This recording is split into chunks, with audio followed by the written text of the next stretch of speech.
Good morning students, जय हिंद। मैं Vipin sir और आपका जीविका केमिस्ट्री क्लासेस में आप सभी का फिर से एक बार स्वागत है।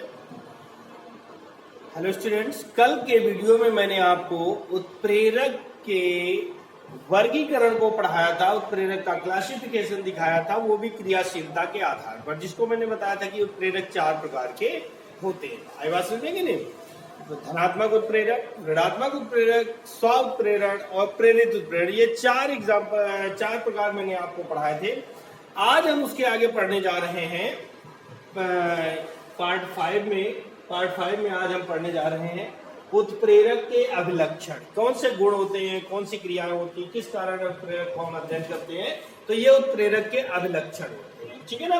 तो देखिए स्टूडेंट्स, उत्प्रेरक के अभिलक्षण नंबर 1 पर कह रहा है किसी अभिक्रिया के लिए उत्प्रेरक की सूक्ष्म मात्रा की ही आवश्यकता होती है। यानी किसी भी अभिक्रिया को संपन्न करने के लिए, ठीक है ना, किसी भी अभिक्रिया की वेग को परिवर्तित करने के लिए, वेग को बढ़ाने या घटाने के लिए उत्प्रेरक की सूक्ष्म मात्रा की ही आवश्यकता होती है। ज्यादा मात्रा में उत्प्रेरक की कोई आवश्यकता नहीं होती। ठीक है ना?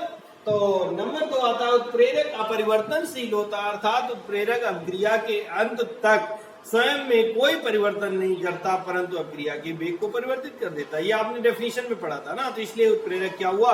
अपरिवर्तनशील हो गया। नंबर 3 है उत्प्रेरक का साम्यावस्था पर कोई प्रभाव नहीं पड़ता। साम्यावस्था से तात्पर्य यहाँ पर है जब अग्र अभिक्रिया का वेग और पश्च अभिक्रिया का वेग बराबर हो जाते हैं तो ऐसी अवस्था को साम्यावस्था कहते हैं।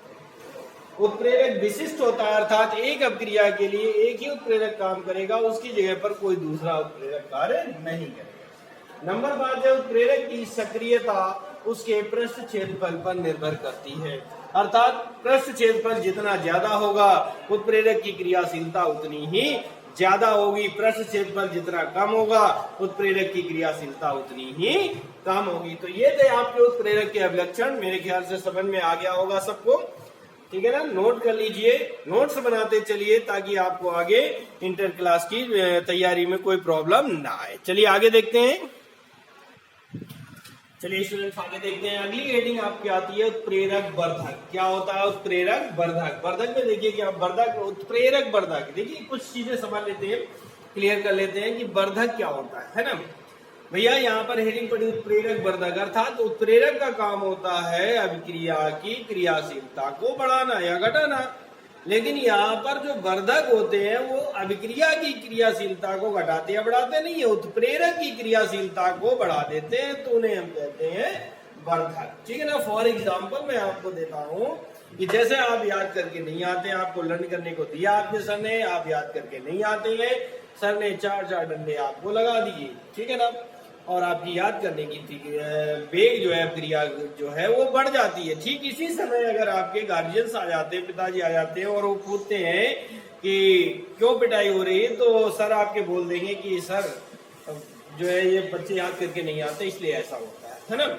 ऐसा करने से क्या होता है कि प्रॉब्लम ये आएगी कि अभी उसी के गार्जियंस आपके बोलेंगे कि भैया 4 डंडे मेरी तरफ से और लगा दो, घर में नहीं पढ़ते, नालायक कहेंगे, बहुत बदतमीज है, कतई नहीं पढ़ते, है ना? तो उसमें क्या हुआ कि उन्होंने आपको नहीं मारा, पिताजी ने, उन्होंने क्या किया, सर की क्रियाशीलता को और बढ़ा दिया। नहीं, सर ऑलरेडी उत्प्रेरक दे रहे थे, उत्प्रेरक की क्रियाशीलता को और बढ़ा दिया, ज्यादा मात्रा में आपके पास उत्प्रेरक पहुंच जाएगा और आपके याद करने की अभिक्रिया तेज हो जाएगी, क्योंकि अब आपका डर हो गया, क्योंकि सर भी मारेंगे, पापा भी मारेंगे, तो इस तरह से आपकी याद करने की क्रिया बढ़ जाएगी, उसे हम कहते हैं वर्धक। तो यहाँ पर बात आती है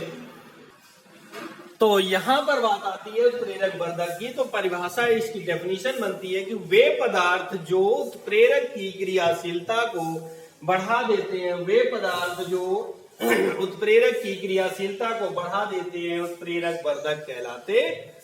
आई बात समझ में कि नहीं? वे पदार्थ जो उत्प्रेरक की क्रियाशीलता को बढ़ा देते हैं उत्प्रेरक वर्धक कहलाते हैं। जैसे फॉर एग्जाम्पल N2 + 3H2 बनता गया है 2NH3, स्लो मोशन में क्रिया होती है। यहाँ पर हमने Fe उत्प्रेरक लगा दिया, क्या लगा दिया? Fe उत्प्रेरक लगा दिया, और क्रिया का वेग बढ़ जाता है। अगर हम यहाँ पर एमओ यानी ये वर्धक का काम करेगा, अगर एमओ नामक वर्धक लगा देते हैं तो क्रिया का वेग और ज्यादा बढ़ जाता है। तो यहाँ पर एफ ही उत्प्रेरक है और एमओ जो है वो उत्प्रेरक वर्धक का कार्य करता है। आ गया समझे? क्लियर है? Any problem? ये एग्जाम्पल है आपका, ठीक है ना। आगे देखते हैं। देखिए अगली हेडिंग है आपकी उत्प्रेरक विष क्या होते हैं। अभी आपने पढ़ा था उत्प्रेरक वर्धक क्या होते हैं, जो क्रिया के उत्प्रेरक की क्रियाशीलता को बढ़ा देते हैं। विष पदार्थ क्या होते हैं, विष आप जानते हैं क्या होते हैं, क्रियाशीलता को खत्म करेंगे। तो वे पदार्थ जो उत्प्रेरक की क्रियाशीलता को समाप्त कर देते हैं या कहते घटा देते हैं, उत्प्रेरक विष कहलाते हैं। वे पदार्थ जो उत्प्रेरक की क्रियाशीलता को घटा देते हैं या कहते समाप्त कर देते हैं, उत्प्रेरक विष कहलाते हैं। आई बात सुनने? चलिए आगे देखते हैं। तो बनता है N2+3H2 Fe उत्प्रेरक बन जाता है 2NH3, ठीक है ना। अब यहाँ पर जो एग्जाम्पल है Fe उत्प्रेरक है, और अगर हम यहाँ पर H2S ले लेते हैं, H2S, तो ये विष का काम करेगा और क्रिया के वेग को घटा देगा, ठीक है ना। अब क्रिया के वेग को क्या करेगा, घटा देगा। इस तरह से आपके ये उत्प्रेरक की वर्धक और उत्प्रेरक विष हो गए। बहुत छोटी छोटी सी डेफिनेशन थी, लेकिन कभी कभार पूछ लिया जाता है, ज्यादा कोई खास इंपॉर्टेंट नहीं है, लेकिन ये आ सकते हैं, बहुत आसान से हैं, बड़े आराम से तैयार हो सकते हैं, ठीक है ना। आगे देखते हैं उत्प्रेरण के सिद्धांत, यानी उत्प्रेरण किस प्रकार कार्य करता है, इसके बारे में जानकारी लेते हैं। तो चलिए बेटा आगे देखते हैं। आपकी हेडिंग आती है उत्प्रेरण का माध्यमिक यौगिक सिद्धांत, ठीक है ना। इस सिद्धांत क्या है, उत्प्रेरक किस प्रकार क्रिया करता है और किस प्रकार अभिक्रिया के वेग को बढ़ा करके उत्पाद को जल्दी से निर्मित कर देता और स्वयं पृथक हो जाता, इसके बारे में बताते हैं। तो उत्प्रेरण के जो माध्यमिक यौगिक सिद्धांत था, इस सिद्धांत का प्रतिपादन क्लीमेंट, अंडरलाइन से लिखा हुआ है, वैज्ञानिक है, इनका थोड़ा बहुत सम्मान करना चाहिए। आपके लिए बहुत सारी टिपिकल चीजें बनाकर गए हैं जो आपको झेलना पड़ता है, ठीक है ना। तो इस सिद्धांत का प्रतिपादन क्लीमेंट तथा डेसार्म ने 1806 में किया था, ठीक है ना। इनके अनुसार यानी क्या बताया इन्होंने सिद्धांत में कि उत्प्रेरक सर्वप्रथम एक अभिकारक के साथ क्रिया कर एक अस्थायी माध्यमिक यौगिक बनाता। उत्प्रेरक सर्वप्रथम एक अभिकारक के साथ क्रिया कर एक अस्थायी माध्यमिक यौगिक बनाता है, जो कि तुरंत दूसरे अभिकारक के साथ क्रिया कर उत्पाद बनाता है तथा उत्प्रेरक पृथक हो जाता है। कैसे काम करता है देखते हैं। माना अभिकारक ए व बी है। कौन से अभिकारक, दो अभिकारक लिए गए ए और बी। माना अभिकारक ए व बी उत्प्रेरक एक्स के साथ अभिक्रिया करके उत्पाद ए बी बनाते हैं, ठीक है ना। दो अभिकारक हैं ए और बी, उत्प्रेरक एक्स के साथ अभिक्रिया करते हैं और उत्पाद ए बी बनाते हैं। इस क्रिया में सर्वप्रथम मान लीजिए, माना यानी मान लेते हैं कि सर्वप्रथम उत्प्रेरक एक्स ए अभिकारक के साथ, जरूरी नहीं कि यहां पर ए ही लिया जाए, किसी भी अभिकारक से क्रिया कर सकता है, ठीक है ना।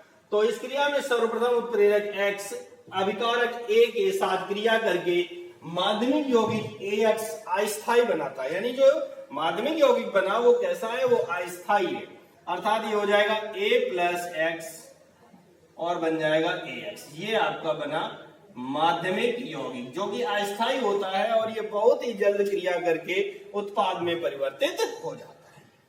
माध्यमिक यौगिक ए एक्स तुरंत ही, यानी ये क्षणिक मात्र के लिए बनता है, बहुत थोड़े समय के लिए बनता है।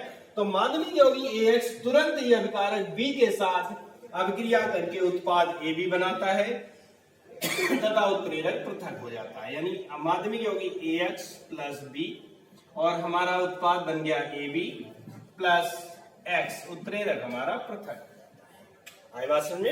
यानी उत्प्रेरक अपनी की क्रियाशीलता बढ़ा देता है, लेकिन उत्प्रेरक में कोई परिवर्तन नहीं होता। आ गया होगा समझ में। एनी प्रॉब्लम हो तो कमेंट बॉक्स में पूछ सकते हैं।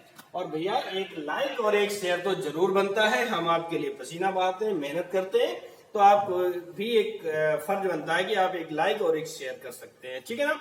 इसके अलावा अगर आप चैनल में नए हैं तो चैनल को सब्सक्राइब करें, बेल आइकन को प्रेस करें और अपने class 12th UP board exam के लिए बेहतरीन तैयारी करें, ठीक है। ओके, आगे देखते हैं क्या टॉपिक है।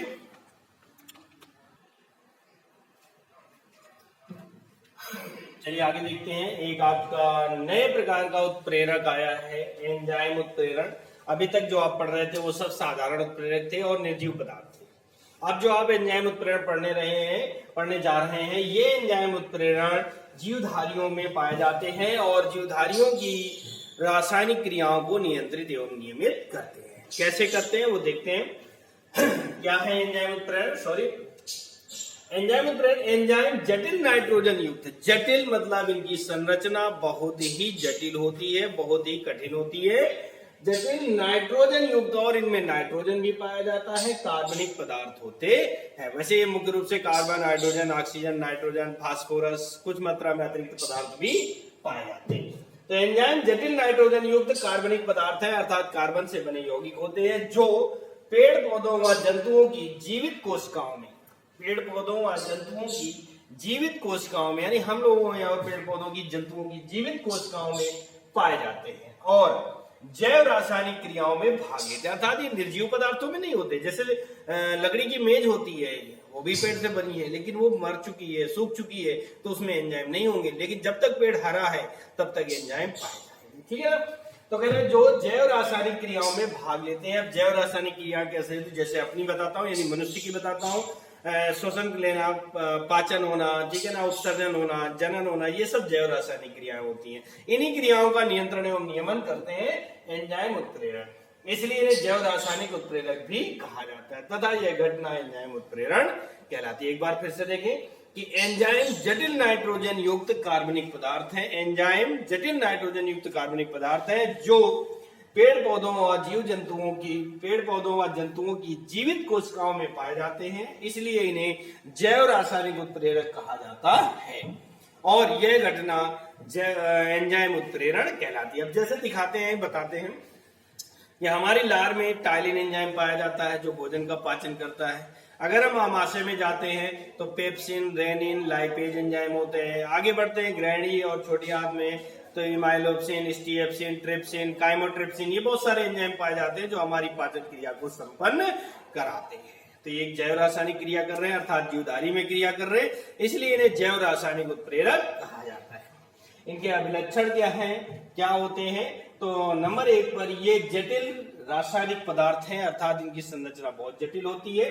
नंबर 2, ये जल में कोलाइडी विलयन बनाते हैं। कोलाइडी विलयन क्या होता है वो आपको अगले टॉपिक में पढ़ाया जाएगा, डिटेल से पढ़ाएंगे। ये जल में कोलाइडी विलयन बनाते हैं, ठीक है ना। नंबर 3 है ये साम्यावस्था को प्रभावित नहीं करते। जैसे कि अभी आपने साधारण उत्प्रेरक के अभिलक्षण में पढ़ा था कि साम्यावस्था को प्रभावित नहीं करते, उसी प्रकार ये नाइट्रोजन युक्त प्रोटीन पदार्थ हैं और यदि इनमें नाइट्रोजन उपस्थित होता है, ये यूवी किरणों, यूवी मतलब अल्ट्रा वायलेट रेस यानी पराबैंगनी किरणों से नष्ट हो जाते हैं, ठीक है ना। ये पराबैंगनी किरणों से नष्ट हो जाते हैं।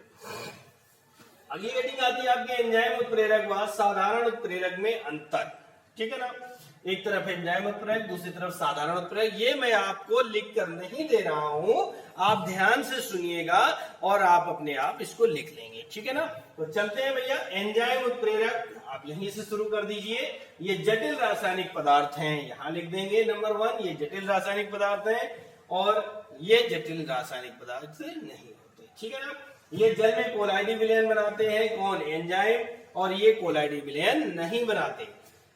नंबर 3 पर ये नाइट्रोजन युक्त प्रोटीन पदार्थ हैं, यानी इनमें नाइट्रोजन का होना आवश्यक है और ये प्रोटीन होते हैं। इनमें साधारण में क्या लिखेंगे, ये प्रोटीन पदार्थ नहीं होते या इनमें नाइट्रोजन नहीं पाई जाती है। नंबर 5, ये यूवी किरणों से नष्ट हो जाते हैं, कौन? एंजाइम उत्प्रेरक। साधारण पर यूवी किरणों का कोई प्रभाव नहीं पड़ता। आई बात समझ में? यहीं से इस टॉपिक से आपका उत्प्रेरण टॉपिक खत्म होता है, समाप्त होता है। और अभी आगे जो है आपका कोलाइडी विलयन, यानी इस चैप्टर के 3 टॉपिक थे। एक था एड्सॉर्प्शन, अधिशोषण, दूसरा था उत्प्रेरण। उत्प्रेरण आपका फिनिश हो गया, एड्सॉर्प्शन, अधिशोषण फिनिश हो गया। अब आपका आने वाला है कोलाइडल स्टेट, वो आपका नेक्स्ट वीडियो में होगा, ठीक है। हेलो स्टूडेंट्स, चैप्टर 3 विद्युत, पार्ट 3 में विद्युत रासायनिक श्रेणी मैंने पढ़ाई थी, इलेक्ट्रोकेमिकल सीरीज। जो आपने पढ़ा था और बहुत अच्छे तरीके से समझा था, समझ में भी आ गया था। लेकिन किसी स्टूडेंट्स ने हमसे ये पूछा था कि सर विद्युत रासायनिक श्रेणी को तैयार करने का तरीका बता दीजिए, ठीक है ना, कैसे इसे तैयार करेंगे। क्योंकि अगर इस श्रेणी में सीरियल चेंज हो जाता है, क्रम चेंज हो जाता है, तो फिर आपके जो जवाब होंगे क्वेश्चन के जो आंसर होंगे वो गलत हो जाएंगे, ठीक है ना। तो उन सीरियल को बरकरार रखने के लिए मैंने आपको याद करने का एक सिंपल सा तरीका दिया है। इसको किस प्रकार से याद कर सकते हैं, जिसे आप नोट कर लीजिएगा। ये चैप्टर 3 का विद्युत रासायनिक इलेक्ट्रोकेमिस्ट्री चैप्टर का पार्ट है। नोट करके मैंने आपको बता दिया इस वीडियो में, और आप अपना तैयार कर लें, ठीक है ना। ये हमने आपको धातुओं का क्रम लिखा हुआ है, मानक इलेक्ट्रोड विभव के बढ़ते क्रम में सारी धातुएं लिखी हुई हैं। जो टेबल आपकी पहले बन चुकी है उसमें से क्रम से लिखा हुआ है, पहली लाइन, फिर दूसरी लाइन और फिर तीसरी लाइन। इस आधार पर चलते हैं, तो देखिए कैसे तैयार करेंगे इसको। ये बहुत अच्छा सिंपल सा आसान सा तरीका है जो बड़ी आसानी से आपको याद कर सकते हैं।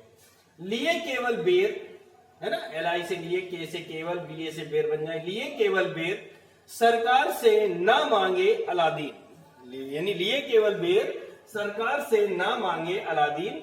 मैंने जन्नत सर की फिर CD को निकाला, मैंने जन्नत सर की फिर CD को निकाला। सन की पागल हुआ क्यों, सन की पागल हुआ क्यों, तू आई फिर हम गए, तू आई फिर हम गए, आगे तू बराबर पीटी आयुषी, ठीक है ना। तो इस तरीके से आप बड़ी आसानी से विद्युत रासायनिक श्रेणी को याद कर सकते हैं, और समझ में मेरे ख्याल से आ गया होगा। तो भैया वीडियो पसंद आए तो लाइक करें, शेयर करें, एक लाइक तो बनता ही है, ठीक है ना।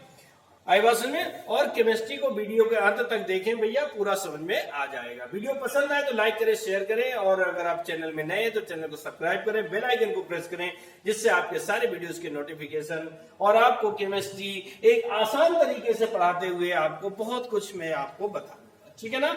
ओके, थैंक यू, जय हिंद। आज के लिए इतना काफी है, अगले टॉपिक अगले वीडियोस में आएगा। Okay, thank you.